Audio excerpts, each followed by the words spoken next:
Hello students, is my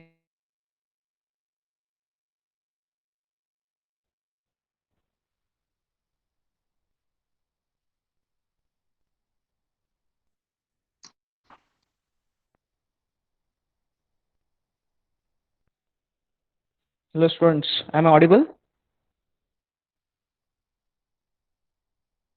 Is the presentation visible on your screens? Yes, sir. Yes, sir. Yes, sir. Yeah, thank you.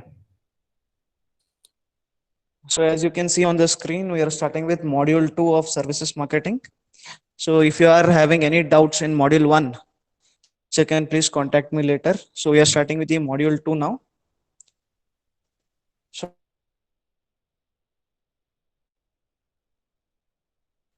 basically we are dealing with the gaps. Okay. So what kind of gaps are these? So we have already seen in the module 1, there are different gaps that we are having. So out of this, we are starting with module 2, that is gap 1.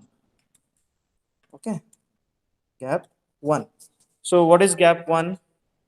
So you can see on your screens. So the gap 1, they have not mentioned, they have mentioned only gap. So the first gap would be listening gap. Okay, which is between the expected service of the customer and the company's perceptions of consumers' expectation. So this particular gap is known as listening gap. So why it is known as listening gap? It is between the expected service of the customer and the company's perceptions of customers' expectation. So what do you mean by this? Company's perceptions of consumers' expectation. So what company thinks that the customer is expecting. So and the actual expectation of the customer or the consumer. So this difference is known as the listening gap. So even if the consumer or the customer is telling you, okay, there is a particular gap, or I want this particular service to be in this particular manner, but still the company thinks, yeah, I already know.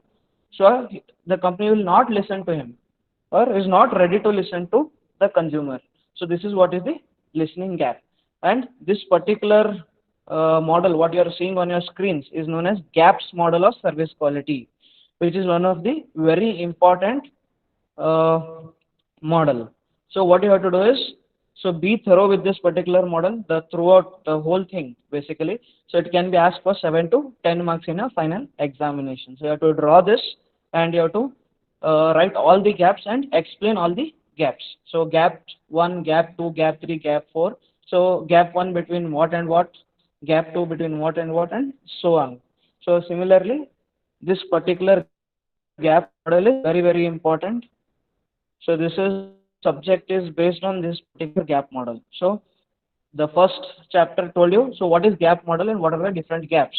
So you just came to know what are the different gaps. So now we are in the modules, upcoming modules. So in the module 2, we are learning about the gap 1, which is known as listening gap. So similarly, in the next module, we will be learning gap 2, gap 3, and so on. So this particular model is very, very important for your examination as well as understanding your services point of view. Okay. So next, key reasons for gap 1. So why do we have gap 1, also called as listening gap? So not interacting directly with customers to understand their expectations. So this is company's point of view. Okay.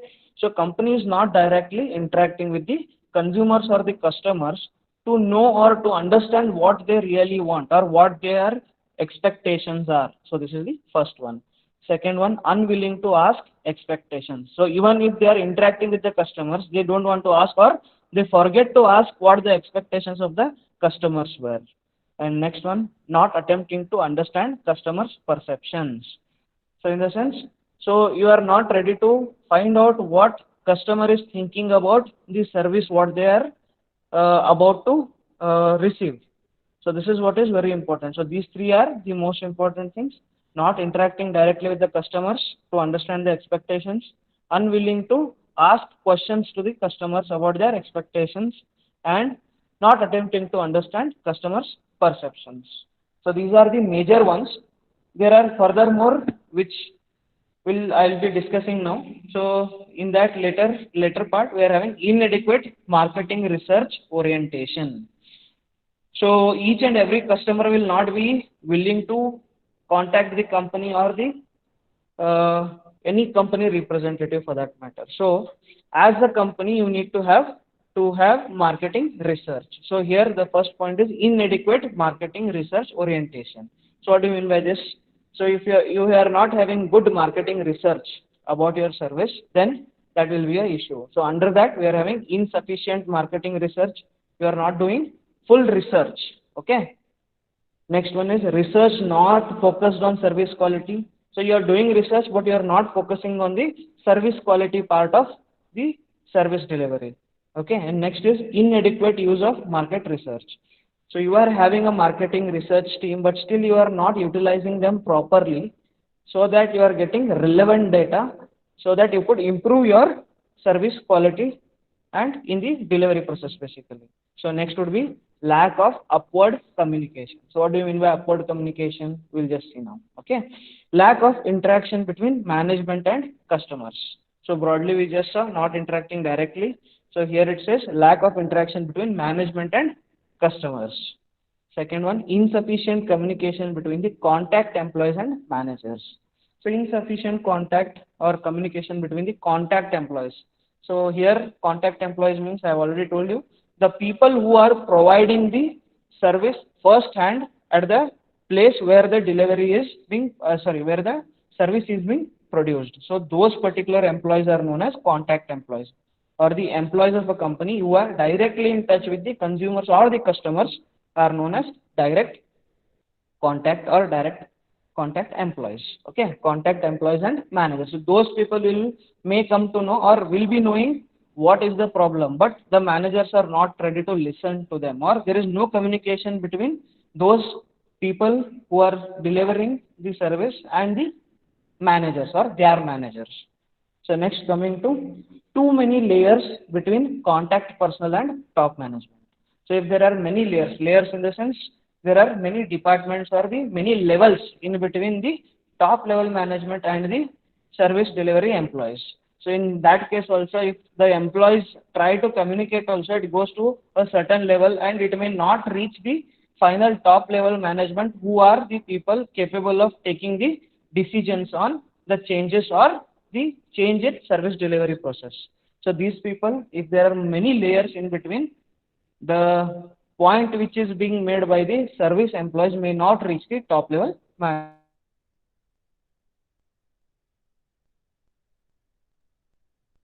Segmentation. So what do you mean by market segmentation? You have already learned this STP model in marketing, basic marketing, that is segmentation, targeting and positioning. So in this segmentation, so you are not trying to find out your customers properly. So you are not making the segments properly in the market. Next comes focus on transactions rather than relationship. So what do you mean by transactions? Any person who is coming and availing your service at that particular moment, we call them as a transaction. You are more focusing on that particular transaction and not a long term relationship with the customers or your consumers. So this is very important, because as that particular person has consumed your service and is going out, there comes the word of mouth. So if the service was good, he will spread it to 10 more people or even more people for that matter. So out of 10, even if 2 people come and avail that particular service, your uh, revenue will increase. Okay, your customer base will increase. So similarly, if there is something bad in your service delivery, so even that is being sent out with the word of mouth. So it is very much important. You need to have good relationship with the customers or the consumers and not focus just on that particular transaction, but see through the future. So if you are looking into the relationship part of the uh, service delivery, so in that case you might get new customers or you can gain customer loyalty. The same customer may come back to you to avail the same service or similar service or the other service which you are providing. So the customer is coming back. So that is customer loyalty. So next comes focus on new customers rather than relationship customers. So what do you mean by this? So people are coming in, you are focusing more on the new customers, and focus is less on the old customers. That is the people who are coming back again and again. So equal treatment has to be done.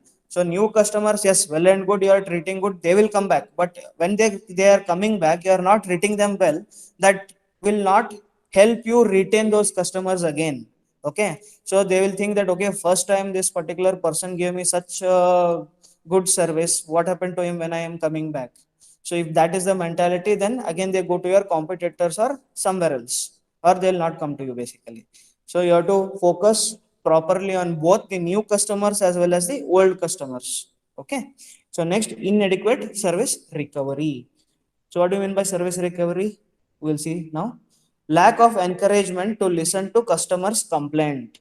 So if they are having any complaints regarding the service or the company or the person who is providing the service or in the service process itself, so people or the company should be ready to listen to these particular complaints and take necessary action. So this is known as service recovery. Okay, so you should be able to encourage the customers to tell them the complaints. Okay, so if they are not telling you any complaints or any points for you to upgrade, so you will not be changing your service quality or your service process, so that better quality of the service could be provided to the customers. Okay, next, failure to make amends when things go wrong. So amends in the sense, make changes basically.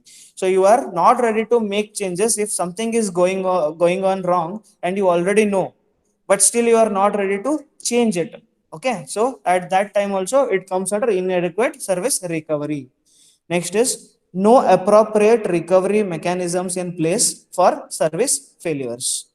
So if anything wrong or anything mishap that happens in the service delivery, so what is the mechanism that you are using? So if something wrong has happened, the customer knows, even the employee who is providing the service also knows. So what to do after that? How to retain that customer? The customer might be very unhappy with the service provided, or whatever the small thing that had happened which made the customer dissatisfied.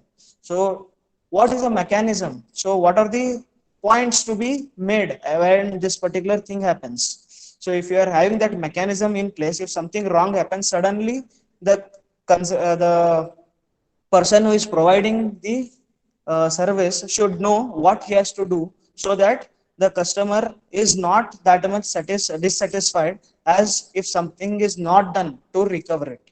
Okay, or the person should come back again. Okay, at times some things will happen, he should also understand. Okay, but as the person who is providing the service, or as the company, you should not just say, okay, sometimes it happens. So you should compensate to whatever has happened. So this comes under no appropriate recovery mechanism. So you should have some mechanism in place. So if something wrong happens or something goes wrong, this thing should certainly kick in, and you have to, like for example, if you are not providing uh, clean rooms, so what happens? How to are not providing clean rooms, you have forgot to clean the room after the guest vacates before the next guest comes in. So if you're doing it, so what you can do? So you can give him a complimentary dish, or you can give him some complimentary accessories in your rooms or something, if the person is staying over there. So something like this, you should have some mechanism if you are, if the wrong is from your part. Okay, next, moving to using marketing research to understand customers' expectations. To find out what customers expect in terms of service quality. So this is important. So what the customer is expecting. Next is, marketing research must focus on service issues such as what features are most important to customers, what levels of these features customers expect, and so on. So what are these? So what kind of research you want to do? So here marketing research might focus on service issues if there are any issues. So the top level management may not come to know even if there are many issues and it is going on for a longer period of time.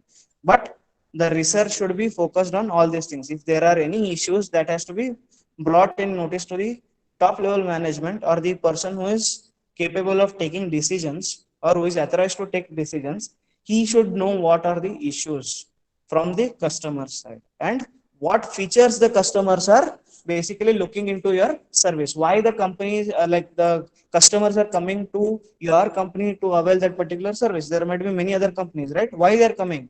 So you should know those particular features, or what levels they are particularly focused on in your services when they come to you for the service delivery.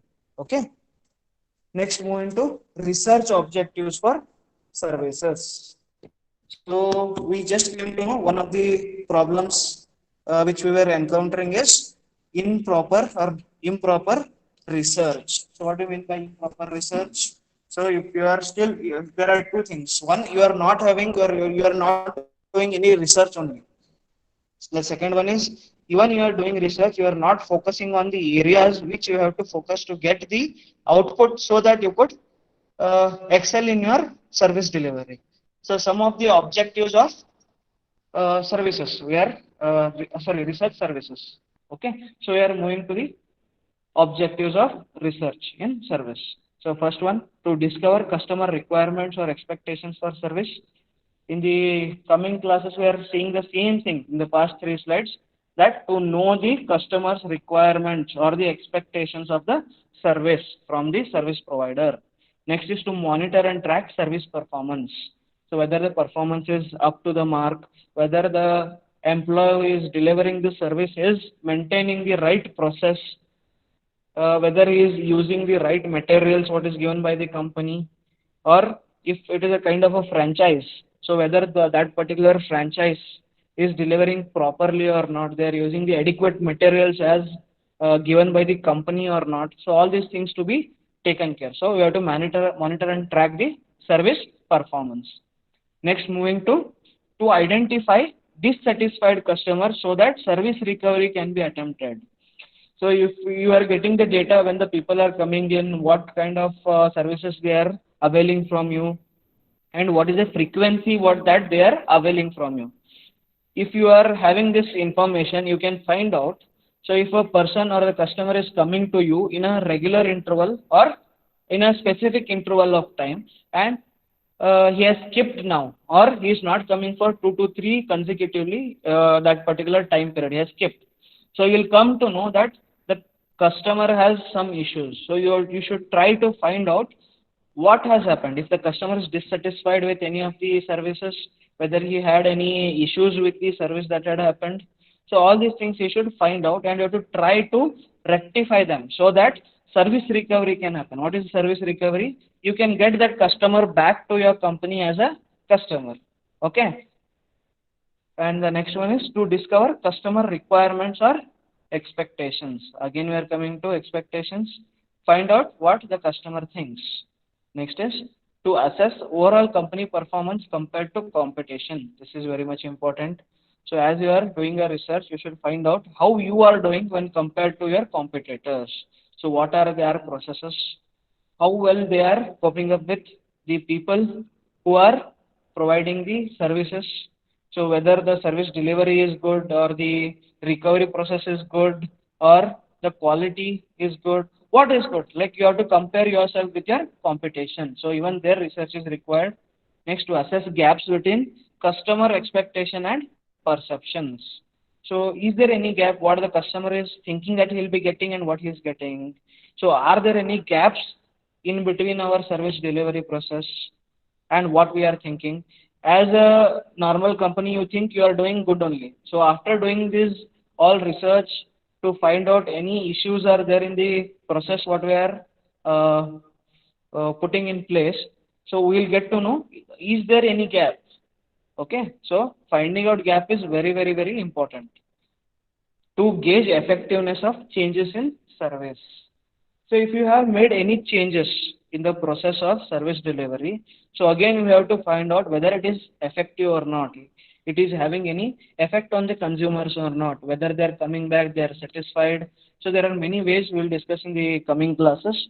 So these changes are helping customers or it is making it worse. So many times it so happens company thinks these changes have to be made and they make some changes, but the customers are not happy with that particular change.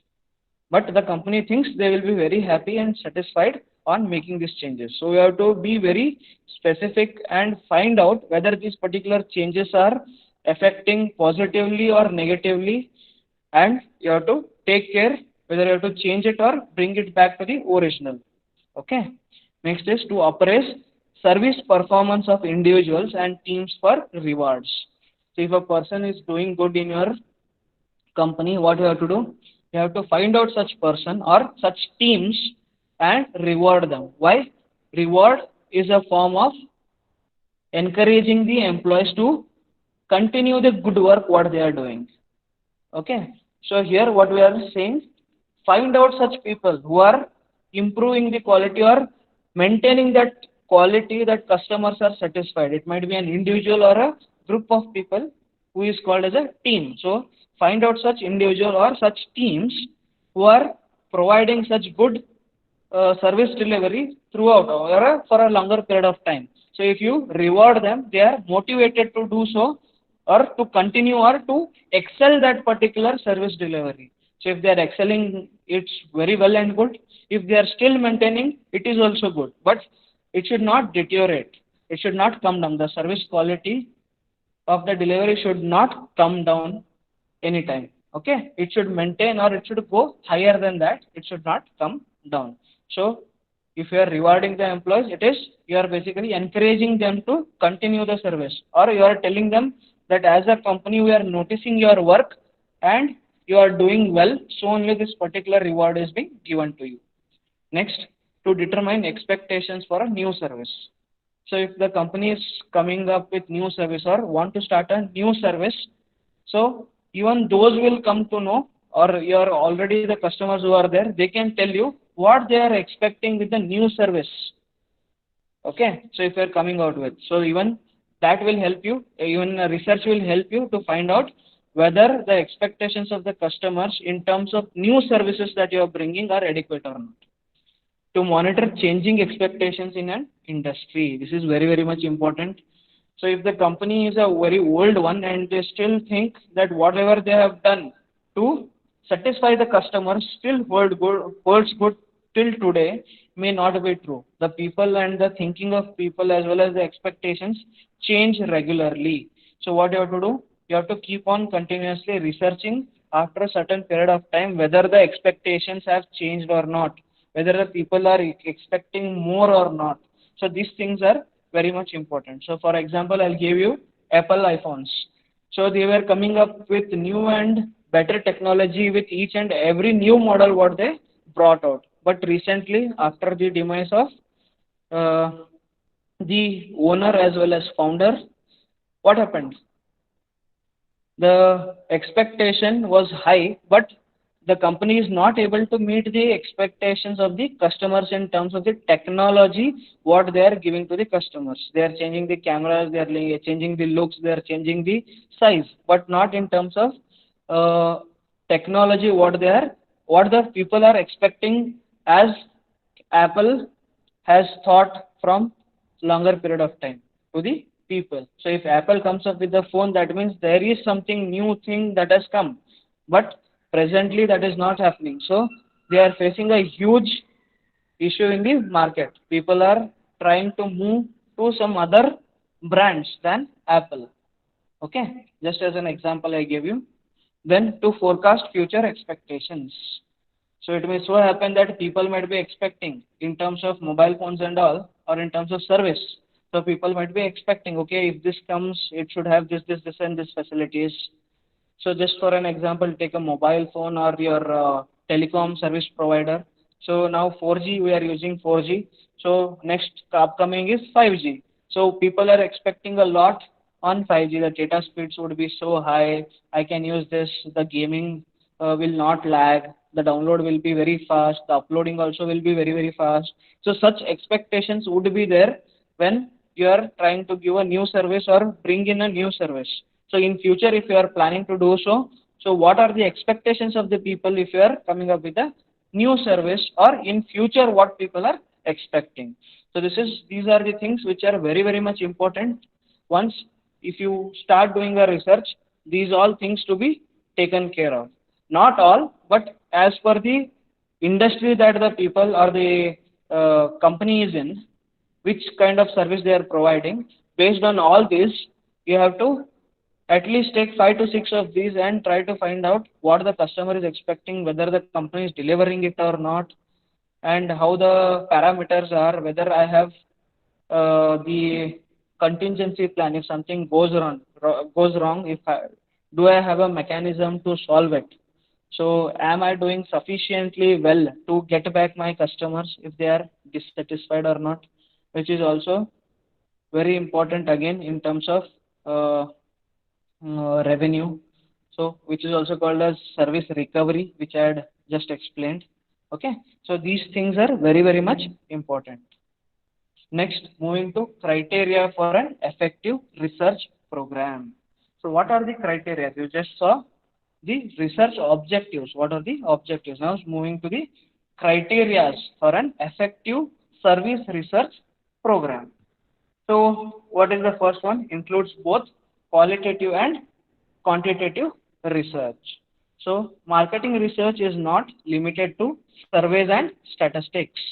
Some forms of research, which is also called as qualitative research or exploratory, which is preliminary and is conducted to clarify problem definition and prepare for more formal research or gain insight when more formal research is not necessary.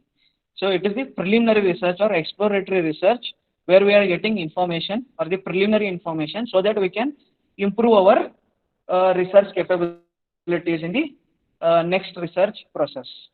Okay.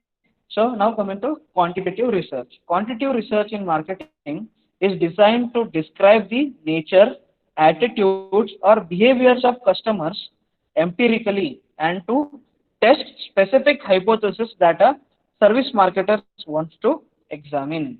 So if you are having any hypothesis, you have already completed research methodology, you know what is a hypothesis. So you can thinks of something, whether it is true or not. So you can find out by having a hypothesis and testing it out through various methods by collecting data. Okay. These studies are key for qualifying and of service attributes, the extent of service quality gaps, and the perceptions of values. These studies also provide managers with different processes as well as yardstick for evaluating competitors. Yardstick in the sense standards set. Okay. So if you are measuring something, you need to have a standard, right? So if somebody is manufacturing like a phone which is having a screen of 5 inches, so if you're coming with 3.5, who is going to take? Okay, so if the company standard has reached 5 inches or 4.5, which is very near to 5, so if you are having a very small one, again it is an issue. If you are having a very big one, it is coming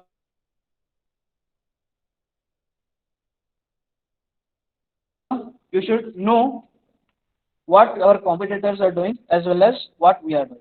And are we able to minimize the gap that is being produced or that is already available or that is already there in the market?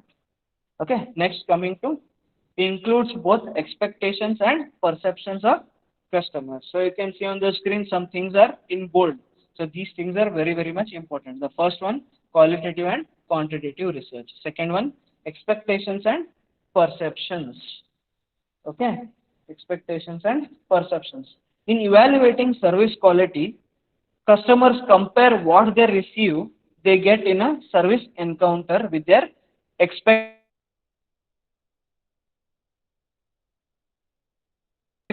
So as I said, even the company needs a yardstick. Similarly, the customer will be having a yardstick. So what he is getting, he will be comparing with what he is thought, what he will be getting. So every customer thinks of what if some service is being delivered, he has something in his mind, some expectation. So whatever he's getting, he will be always comparing with what he was thinking, what he is getting and what he is thinking, which are very, very much important. Okay. For this reason, a measurement program that captures only perceptions of service is missing a critical part of service quality equation. That means if you just think of perceptions, it will not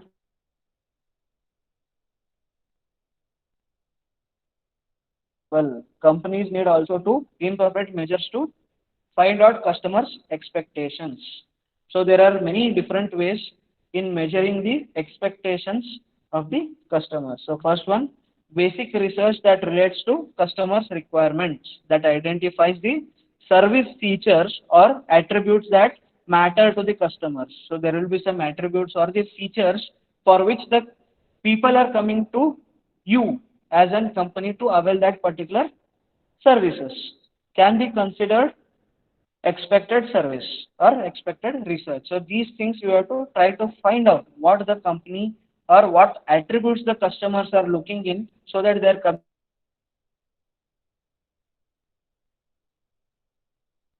to okay. In this form, the content of customer expectation is captured initially in some form of qualitative research such as focus group interviews, etc. Okay.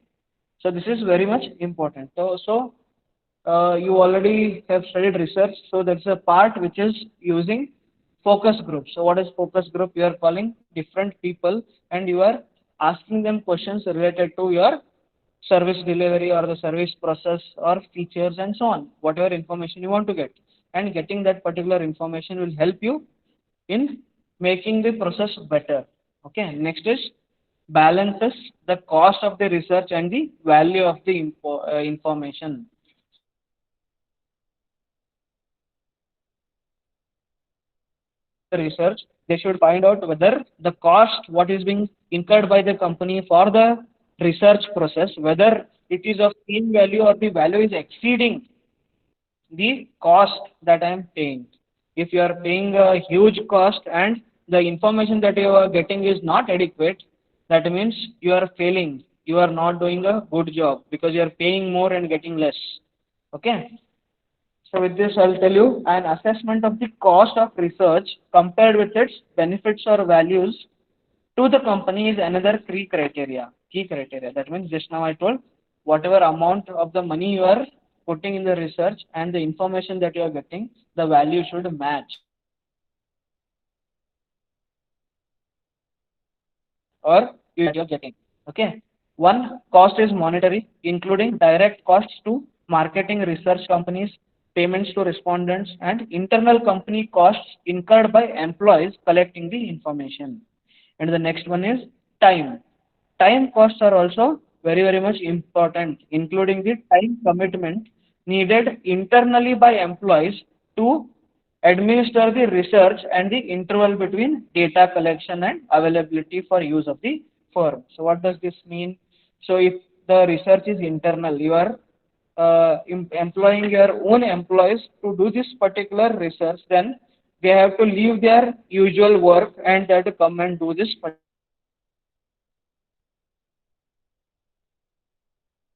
So if you are not getting the information and you are not allowing the employee to do his normal work also, so you are not making him work there also, as well as you are making him work in do a research, and the person is collecting the data and is giving to the company. So what is that particular time duration required by that employee from the day of start of the research and the results that he is giving you, from which you can do a uh, evaluation of whatever is being researched.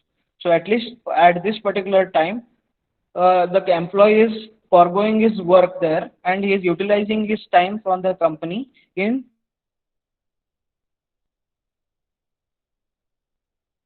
so some of the researches should be continuous or at a regular interval of time. If you're doing so, so how much of time is required? And if you're not hiring a company, there are so many companies which are specialized in doing research only.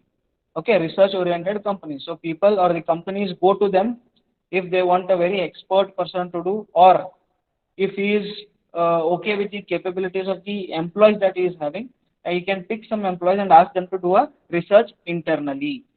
Okay, that is a very important thing what we are discussing. Okay, that time is also very important. So when you are putting monetary as well as time into the research, and you should also see what kind of information we are getting back,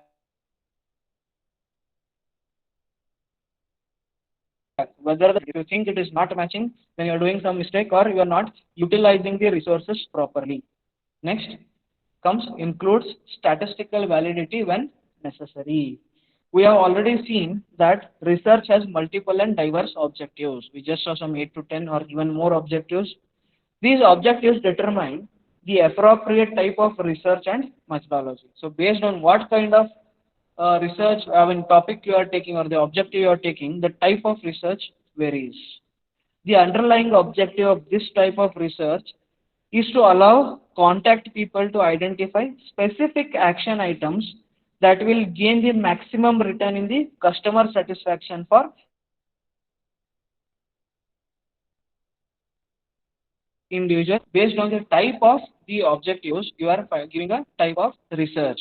So if it is the internal one or the external one, so we have to find out what kind of data we are getting and how to implement it based on the results what we are getting. Okay. This type of research does not need sophisticated quantitative analysis, anonymity of customers. That means at times customers will not be ready to give the personal information like their name, where they stay, what is the email ID or their contact information, that is cell number or something. So at that times, in these some researchers will not require all this information, and some researchers will require all this information.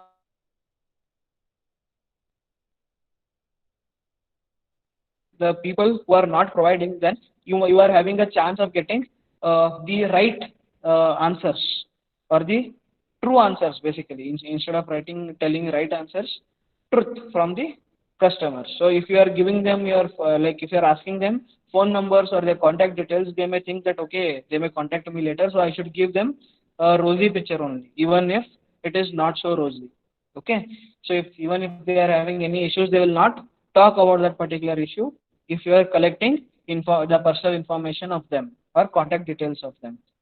Okay, next moving to measures, priorities, or importance of attributes. So customers have many service requirements, but not all are equally important. So if you ask each and every person, he may say different thing only what he is required. So which may be important or may not be important to him. So as a manager, you should be able to find out such things. If you sit on doing or focusing on all the things what customer says, you will never come up to an adequate service quality delivery. So you should know as a manager or a top level person who is uh, having the authority to change, make a change. So you should not go on sitting and making things that all the things that the customers are telling you. So you should make sure that what are important one, what are not. One of the most common mistakes manager makes or managers make in trying to improve services, spending resources on the wrong initiatives.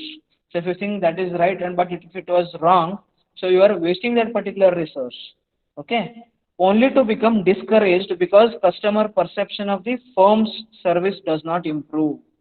That means even after making the change, you are not having the required results what you had thought of. That means you are using your resources in not in a right place. Okay, you should think in those manners. Okay, measuring the relative importance of service dimensions and attributes help managers to channel resources effectively. So whatever resources you are having, you should utilize them properly. Okay. Direct importance measures ask customers to prioritize their items or dimensions of service.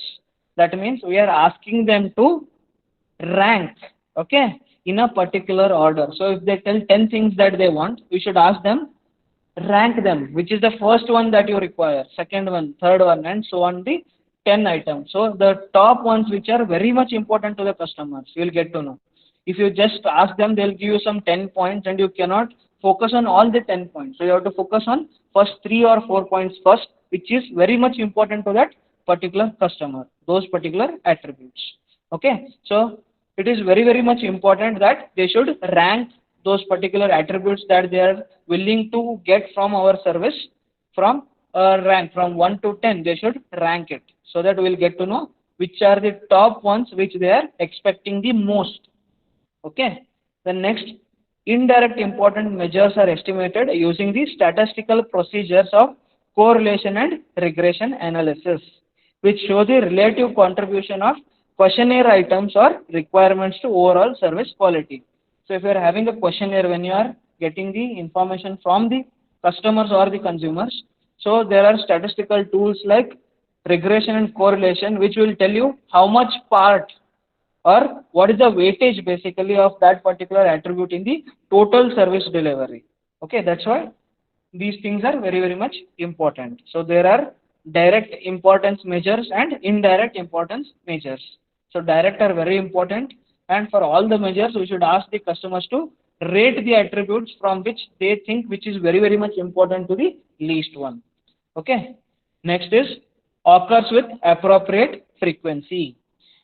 Customer expectations and perceptions are dynamic. That means they are changing.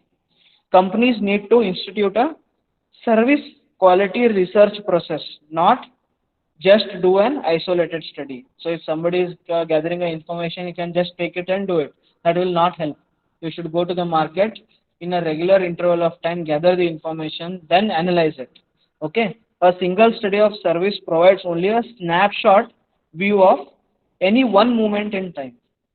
For full understanding of the marketplace's acceptance of the company's service, marketing research must be ongoing. It should be continuous. Not for all the objectives what we saw. For some of the objectives like finding out whether the performance is adequate or not, or as per the company standards or not, and to find out whether the customers are satisfied or dissatisfied, whether any changes have to be made. So these kind of objectives, they should be ongoing. Those researches should be ongoing. Okay. Without a pattern of studies repeated with appropriate frequency, managers cannot tell whether the firm is moving forward or falling back, and which of their service improvement initiatives are working. If they are taking different initiatives, so if you are not doing research regularly, you will not come to know, or you will not be having anything to compare. Okay, you are getting a result and that's it. So how to find out whether the result is adequate or not, whether you are moving forward or backward, or you are in the same place. So you need to have some data or previous data to match with or to compare with. So if you are doing research in multiple time periods, so you are getting, so how it was from the previous year or the previous time when I had done the research, so you can compare those and find out whether we are moving forward or not.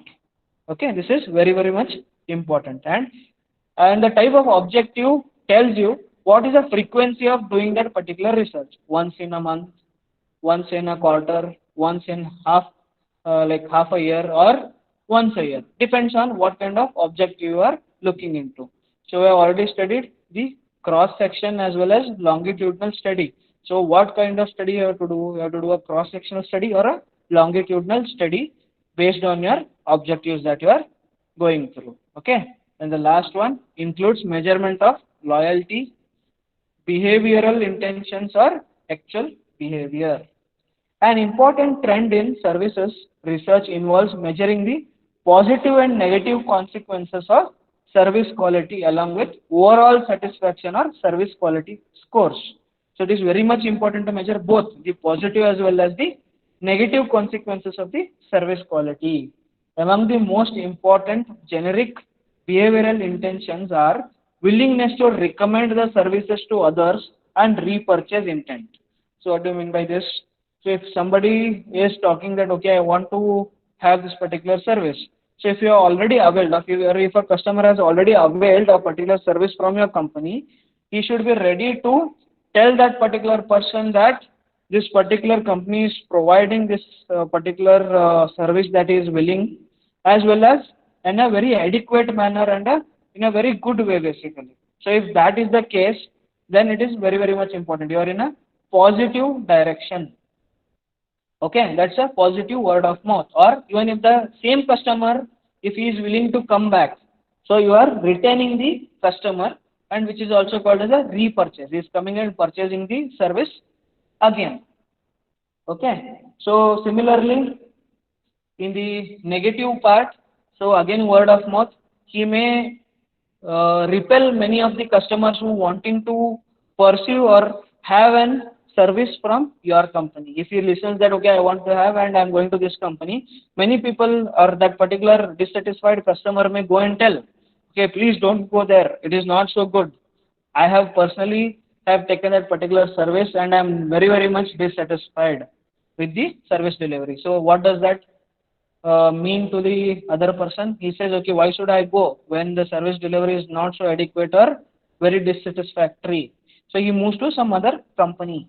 Okay, this is very, very much important. So positive will help you gain more customers, retain customer quality, helps in repurchase, and with the negative one, it is having a negative word of mouth. Many customers may move out, or you are repelling the customers as there's a bad thing that is moving into the market from the people or the customers who have used your service and found dissatisfied or not to the expected level. Okay, so we'll stop here today. We will continue in the next class. Okay, so we'll just see a snapshot of whatever we did. We started with module 2. First, we saw the gaps model. So under this gaps model, we are moving with the listening gap. So which is between the expected service and the company perceptions of customers' expectations. So this is where we are having the listening gap. Next, we saw the key reasons of gap 1, that is listening gap. So we are not the company is not ready to interact with the customers to find out the expectations. It is unwilling to ask questions and it is not ready to, or it is not trying to understand the customer's perception. Next, moving to using customer or marketing research. So why marketing research is important, we just saw here. Then some of the objectives for services research. We saw some 12, 10 to 12 different objectives here. So these are very important for the company based on what kind of service they are providing to the customers. Then coming to criteria for an effective service. So we saw some 7 criteria, and the important things are qualitative, quantitative, expectations and perceptions of the customers, balancing the cost of research as well as the value of the information that we have got, includes statistical validity if required, if and when required, measures priorities or importance of attributes. So what are the attributes the people are looking into, or the customers are looking into your service delivery and are coming back, occurs with appropriate frequency. So what kind of research has to be done at what point of time, whether we have to go with the longitudinal study or the cross-sectional study, what kind of research we are doing based on the objectives that we are having. Then includes measurement of loyalty, behavior intention as well as actual behavior. Loyalty, when the person comes back and is making repurchases of our services multiple times. So he is loyal to us. Next is behavioral intentions. Here we are having the word of mouth, positive as well as negative. If it is positive, he is attracting more customers towards the company or pushing more customers towards the company. If it is a negative word of mouth, he is that particular person repels many of the customers who are willing to come to the company to avail that particular service. And actual behavior depends on each and every particular service encounter. If it was good, he says good. If it is not, it is not. Okay, actual behavior. So here we will stop with today's class. Anybody is having any doubts in this particular module? No, right? Okay, we'll stop the class for today. Thank you very much, students.